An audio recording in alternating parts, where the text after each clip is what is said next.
2 days after graduation, I made the long trek from Boston, Massachusetts to my family farm in central New Mexico. On a random Tuesday, my first day of arrival, it was 1:20 in the afternoon. That's the peak of the scorching hot New Mexico sun. And I'm the only one on the farm. And this gentleman drives in a 40-foot gooseneck trailer, and he wants to buy 200 hay bales. And I've realized there's a correlation between the apparel that they're wearing and the number of hay bales that they want to buy. When they show up looking like John Wayne, they want 4 hay bales. When they show up like they just came out of a Hawaiian vacation, they want about 200. And on this day, this guy showed up, got out of the truck, and did exactly that. Flip-flops, shorts, and a t-shirt, 200 hay bales.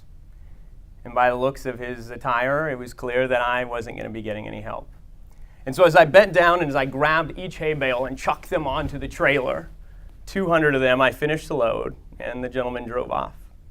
No more than 30 seconds later, my cousin drives up, takes one look at me, and just starts cracking up hysterically. As I'm covered in dust and sweat and alfalfa, my shirt is soaking so much so I could literally wring it out. She looks at me and she says, "Well, I guess that's how we treat Hotshot Harvard graduates like you at Moya Farms." But the truth is, that's who I was and that's who I am. Not the Hotshot Harvard, but the boy who grew up on a farm. You see, my grandfather always used to have a saying, "Trabaja duro cada momento," work hard every moment.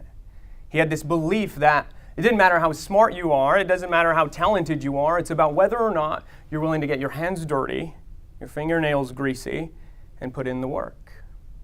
When I went to Harvard, I took my cowboy boots. I wore them every day, and I still do, because they reminded me where I came from. They reminded me of the life that made me who I am today. My friends started calling me the Harvard Cowboy. There aren't very many of those, and even in the middle of hip, progressive Cambridge, Massachusetts, I was always wearing these. That's who I am. And what started out as a nickname, the Harvard Cowboy, turned into a business model and a way of life when a client years later said, "You know, Paul, that name fits you. You're Harvard strategic and Cowboy practical. You're this nerdy researcher who looks at psychology and behavioral economics and neuroscience to help companies interpret human behavior and act on it. But you're also this really practical, no fluff, right now solutions kind of guy." Because at the end of the day, that's what it's about for me.